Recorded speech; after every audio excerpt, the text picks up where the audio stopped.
નમસ્કાર વિદ્યાર્થી મિત્રો, ગુડ મોર્નિંગ. છેલ્લે આપણે પ્રક્રિયકોમાં એસાઇનમેન્ટ પ્રક્રિયક જોયા ઇક્વલ, જે ચલને કિંમત એસાઇન કરવા માટે એનો ઉપયોગ થાય છે. વિદ્યાર્થી મિત્રો, એમાં એક આગળ એક આવૃત્તિ છે શોર્ટ હેન્ડ અસાઇનમેન્ટ પ્રક્રિયક.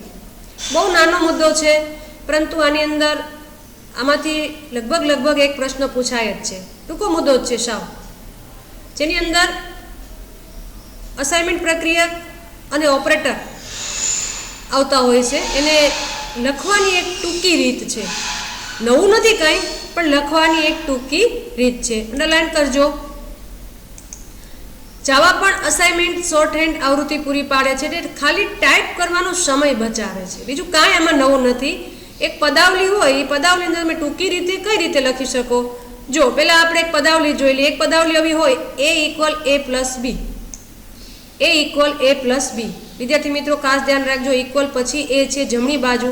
તેનો મતલબ શું થશે કે એની અંદર કોઈ પણ કિંમત પહેલાં સ્ટોર થયેલી છે.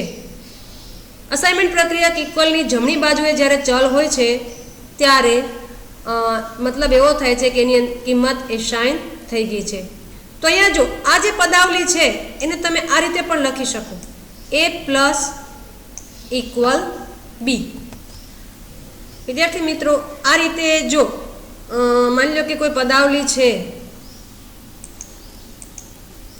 એ કઈ પદાવલી છે, a = a + b. આ એક પદાવલી છે. હવે આની શોર્ટ હેન્ડ આવૃત્તિ તમારે કરવી હોય તો આ રીતે થાય, a = b. આ એક રીત છે. આની અંદર જો તમે ટાઈપિંગનો સમય બચે છે, એનાથી વધારે બીજું કાંઈ છે નહીં. આની આપણે સિન્ટેક્સ કરવી હોય, આ જે મૂળ પદાવલી છે, તો આ રીતે આપણે સિન્ટેક્સ આપી શકીએ. એ છે એ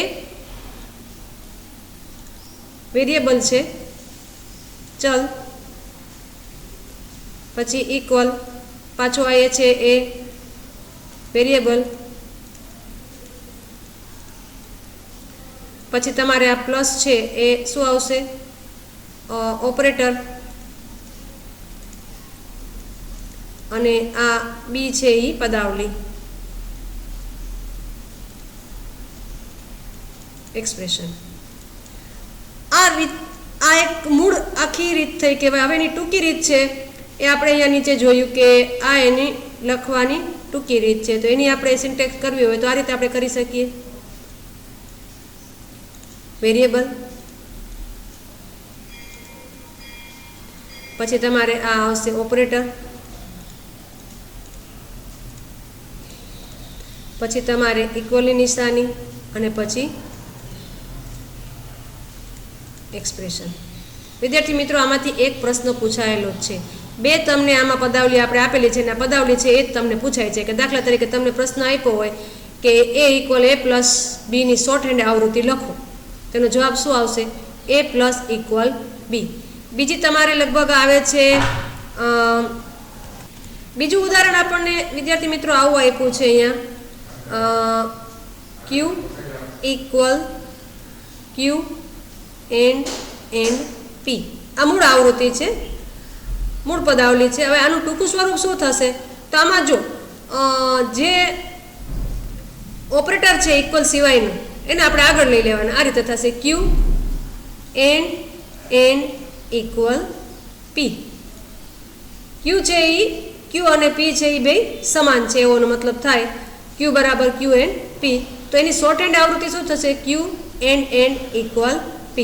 કાં તમને આ ઉદાહરણ પૂછાય છે પહેલું આ, અથવા તમને આ બીજું ઉદાહરણ પૂછાય છે, બરાબર. આને શોર્ટ હેન્ડ અસાઇનમેન્ટ આવૃત્તિ કહેવાય.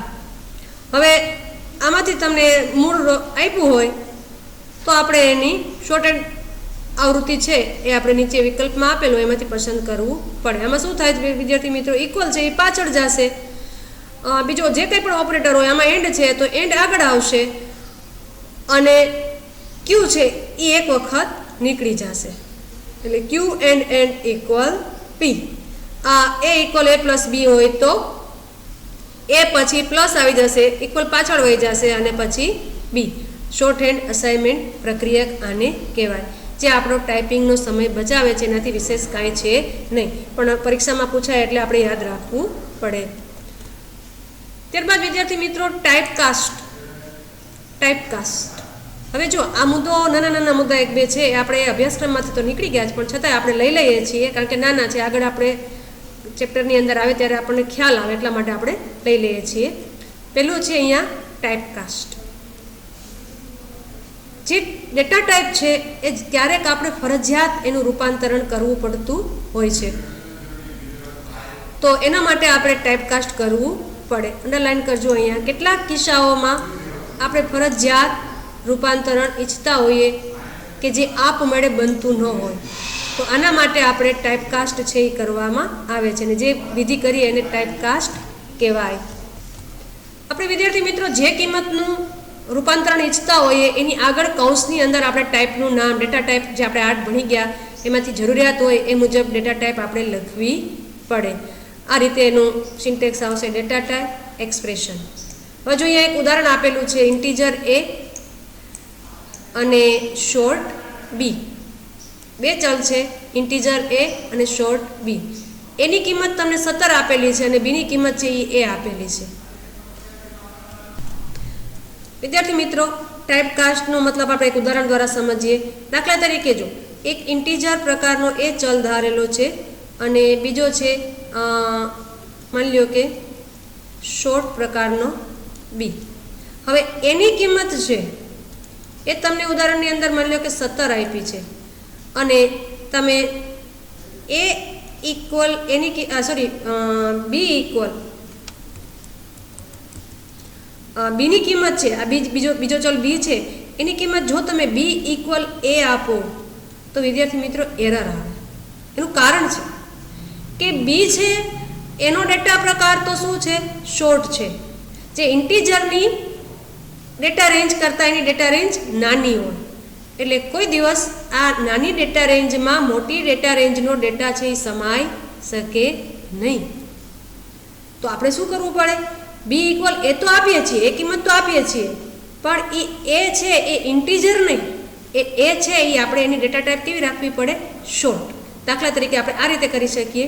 આમ હોય તો એરર આવે બી ઇક્વલ કાઉન્સની અંદર અહીંયા ટાઈપકાસ્ટ બી ઇક્વલ SHORT શોર્ટ અહીંયા એ, મતલબ બીની અંદર એ તો સ્ટોર કરવાનો છે, ડેટા પ્રકાર કેવો લેવાનો છે? સ્ટોર. તો આ જે પ્રક્રિયા આપણે કરી એને શું કહેવાય? ટાઈપકાસ્ટ.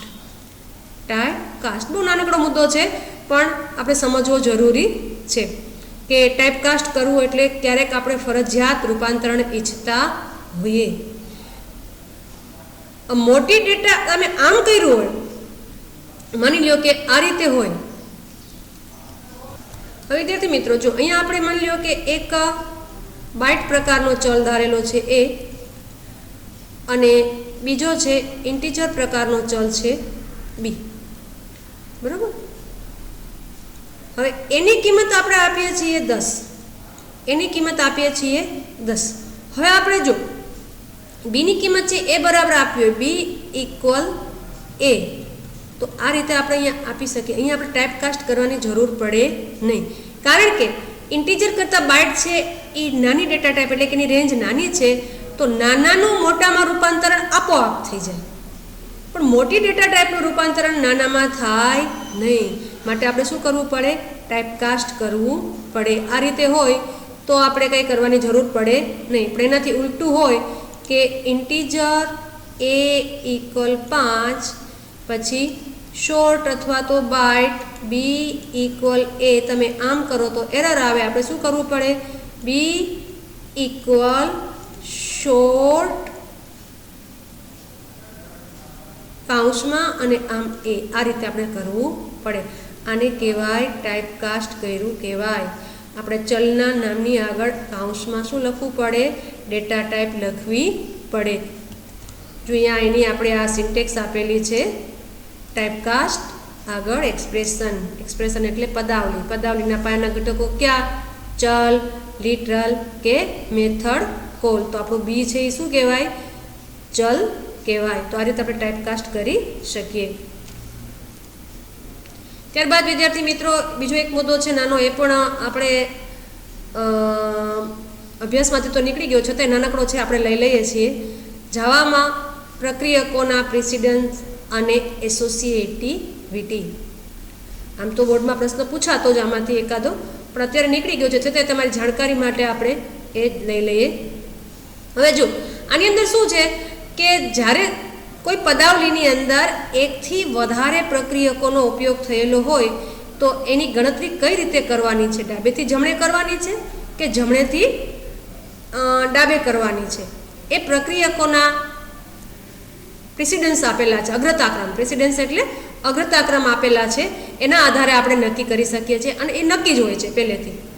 તો જ્યારે અંડરલાઇન કરજો, પદાવલીમાં કેટલાક પ્રક્રિયકો હોય એટલે કે વધારે પ્રક્રિયકો હોય ત્યારે પદાવલીના પ્રક્રિયકોની કયા ક્રમમાં ગણતરી કરવી તે જણાવવા માટે સારી રીતે વ્યાખ્યાયિત કરેલા નિયમો છે એ જેને કહેવાય પ્રક્રિયકોના અગ્રતા પ્રમાણે પદાવલીની ગણતરી કરવી.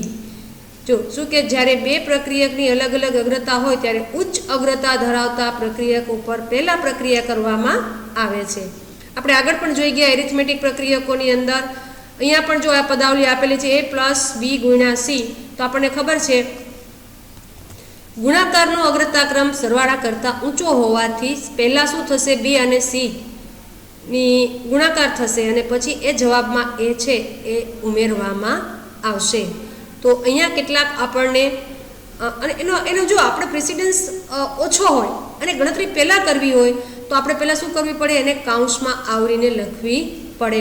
દાખલા તરીકે આપણે આ a+b × c છે, પેલા બેનો સરવાળો કરવો છે તો આપણે એ અને પ્લસને શેમાં લેવા પડશે? કાઉન્સમાં લેવા પડશે. આ રીતે આપણે જોઈએ. જો દાખલા તરીકે એક પદાવલી છે આ રીતની, હમણાં જ આપણે ઉદાહરણમાં જોયું હતું એ મુજબ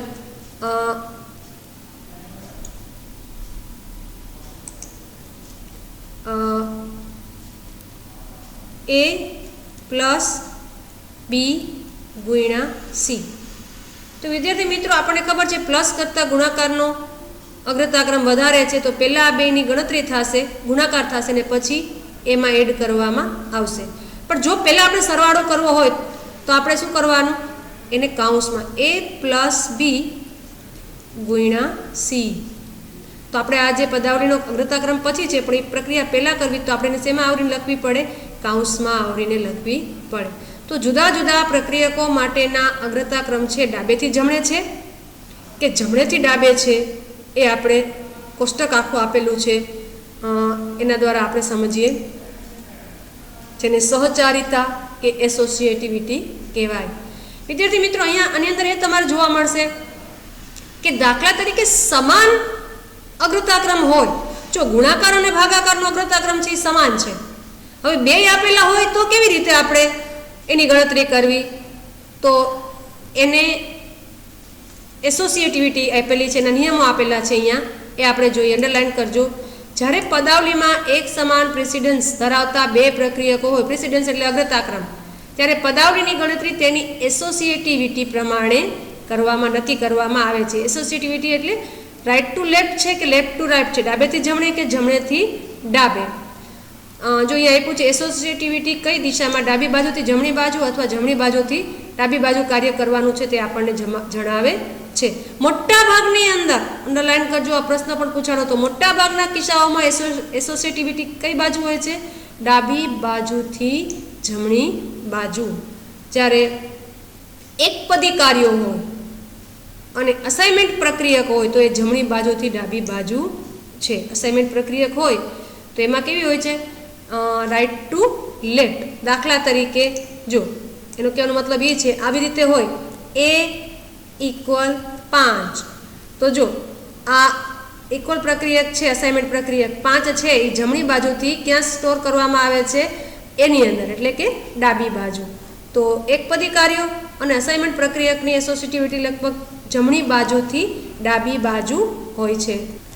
જો અહીંયા આખું આપણને લિસ્ટ આપેલું છે વિદ્યાર્થી મિત્રો, આમાંથી એકાદો પ્રશ્ન હતો જ બોર્ડમાં પૂછાતો જ, પણ આપણે તો આ વર્ષે આ નીકળી ગયું છે, છતાં એક વખત આપણે જોઈ લઈને કદાચ ઇનકેસ આવી જાય તો આપણને ખ્યાલ આવે. યુનરી ઓપરેટર્સ એટલે કે એકપદી, plus plus, minus minus, not, minus, plus, typecast આ બધાની કેવી હોય છે? Right to left. Right to left, જમણી બાજુથી ડાબી બાજુ. પછી ગુણાકાર, ભાગાકાર અને મોડ્યુલ્સ. જો મલ્ટિપ્લિકેશન ડિવિઝનનો અહીંયા નથી આપ્યું, ક્વેશ્ચન માર્ક આપ્યું છે, પણ એ નિશાની ખોટી છે. અહીંયા આપણે ભાગાકારની નિશાની હોવી જોઈએ. એની કેવી છે? Left to right. એનો કહેવાનો મતલબ એ છે કે કોઈ પદાવલીની અંદર ગુણાકારે હોય, ભાગાકારે હોય, મોડ્યુલ્સ હોય, એકથી વધારે પ્રક્રિયકો હોય સમાન અગ્રતા ધરાવતા, તો કેવી રીતે ગણતરી કરવાની? તો કે ડાબેથી જમણે, left to right.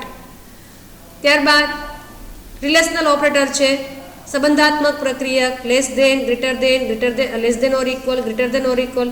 Any associativity કેવી છે? Left to right. મોટા ભાગની આપણે કીધું ને લેફ્ટ ટુ રાઇટ હોય. પછી ઇક્વલ ઇક્વલ અને નોટ ઇક્વલ, એની પણ left to right. Logical operator and, એની પણ left to right. Logical operator or, એની પણ left to right. Conditional operator, બે ઓપરેટર જોઈ ગયા ને, ક્વેશ્ચન માર્ક અને કોલન, એની કેવી છે? Right to left.